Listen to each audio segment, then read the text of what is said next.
Donc, ma sœur, si tu as compris ce que veut dire ce hadith sur lequel on a passé du temps, quelle est la taille de tes problèmes? Combien de choses veux-tu? Quels sont tes soucis, tes angoisses? Est-ce que tu les as réellement apportés auprès du roi, le souverain, celui qui a l'autorité absolue? Al-Malik, Al-Malik, Al-Malik, Al-Malik al-Muluk. Abu Huraira radiallahu anhu rapporte que le messager d'Allah sallallahu alayhi wa sallam a dit: au dernier tiers de chaque nuit, notre Seigneur descend au ciel de ce bas monde et dit: An al-Malik, An al-Malik, je suis le roi, je suis le roi. Man yad'uni fa astajibu lah.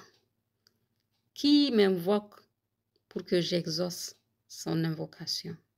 Man yas'aluni fa a'tiyah. Man yastaghfiruni fa aghfaru lah. Qui me demande pour que je lui donne? Qui implore mon pardon pour que je lui pardonne? Et le prophète sallallahu alayhi wa sallam nous dit que Allah azza wa jal reste ainsi jusqu'à l'apparition de la lumière de l'aube. Donc ma soeur, tu as un problème pour te marier, tu ne trouves pas de mari, ou ton mari n'est pas à la hauteur de ce que tu veux. Ton mari te fait beaucoup de problèmes, il n'est pas pieux, il prie pas, il n'éduque pas tes enfants. Tes enfants ont des problèmes, ils ne sont pas guidés, ils ne sont pas respectueux, ils ne sont pas pieux. Tu ne trouves pas un travail, ton salaire n'est pas suffisant, tu as des problèmes d'argent. Quoi que ce soit, tes soucis, tes angoisses, tes problèmes. Ma soeur, si vraiment tu as des problèmes et que tu ne te réveilles pas la nuit pour invoquer Al-Malik, ça veut dire que tu n'es pas sérieuse par rapport à la résolution de ton problème. Si tu veux vraiment résoudre ton problème et que tu connais ce hadith et que tu ne te lèves pas et tu vas chercher ta solution auprès d'intermédiaires, tu vas chercher des gens à qui tu racontes tes problèmes, qui au mieux te diront une bonne parole ou invoqueront pour toi en se tournant vers Al-Malik, tu n'es pas sérieuse par rapport à la résolution de ton problème, ma soeur. D'après toujours Abu Huraira radiallahu anhu, le prophète sallallahu alayhi wa sallam a dit: il ne cesse d'être exaucé au serviteur tant qu'il n'invoque pas pour un péché ou une coupure des liens de parenté et qu'il ne s'empresse pas. Quelqu'un dit: que signifie le fait de s'empresser? Le prophète sallallahu alayhi wa sallam a dit: c'est le fait qu'ils disent: j'ai invoqué, mais je ne vois pas que j'ai été exaucé, et alors il perd espoir et délaisse l'invocation. Peut-être est-ce ton cas, ma soeur. Tu te dis: j'ai assez invoqué Allah azza wa jal et j'ai pas eu de réponse. Allah subhanahu wa ta'ala, il tient ses promesses. Et il a dit dans le Coran: Qul ud'uni astajib lakum.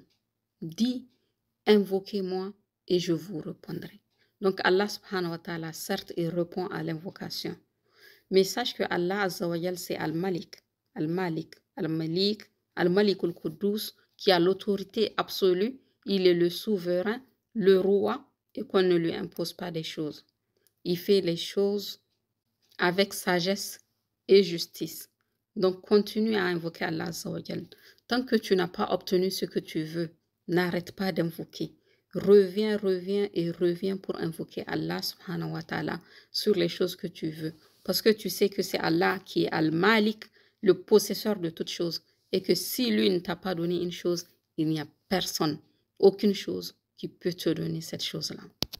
Nous avons cet athar, donc ce récit rapporté par Ibn Kathir, rahimahullah ta'ala, concernant un des califes au temps des Omeyyades, Hicham ibn Abdel Malik. Quand il est parti à la Mecque, il est parti accomplir le Hajj. Et quand il faisait le tawaf, il a rencontré un savant qui s'appelait Salim ibn Abdallah ibn Omar ibn al-Khattab, donc le petit-fils de Omar ibn al-Khattab. Salim portait des chaussures qui étaient cassées à la main. Il portait un vêtement usé. Et quand Hicham l'a vu, il s'est approché de lui et il lui a dit: oh Salim, demande-moi quelque chose. As-tu besoin de quelque chose? Salim l'a regardé et puis il lui a dit: j'ai de la pudeur de demander à quelqu'un d'autre alors que je suis dans la maison d'Allah. Hicham a eu honte. Il a été embarrassé quand Salim lui a dit cela. Le calife, hein, Hicham. Donc, il a laissé Salim seul. Il a continué son tawaf, mais il a continué à le surveiller. Et quand il a vu qu'il a quitté la Kaaba, qu'il était à l'extérieur de la mosquée, il a rattrapé Salim et puis il lui a dit, « Maintenant, ya Salim, tu peux me demander. Puisque tu es à l'extérieur de la Kaaba, puisque quand tu étais à l'intérieur, tu as refusé de me demander, maintenant tu peux me demander. » Salim lui a alors posé une question. « Dois-je te demander des choses pour mes besoins terrestres ou pour mes besoins de l'au-delà ?»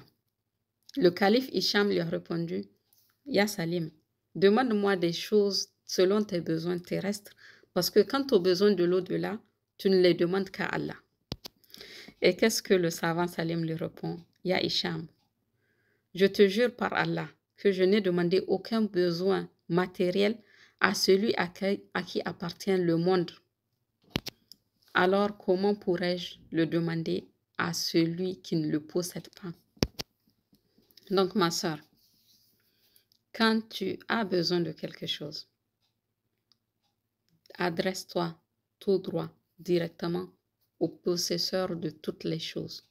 Ne mets pas d'intermédiaire entre toi et Allah. Et sache que la réponse ne saurait tarder, à moins que tu t'empresses. Et sache que à Allah Azza wa Jal, Al-Malik, Al-Malik, Al-Malik, Al-Malik al-Muluk, on ne peut rien imposer.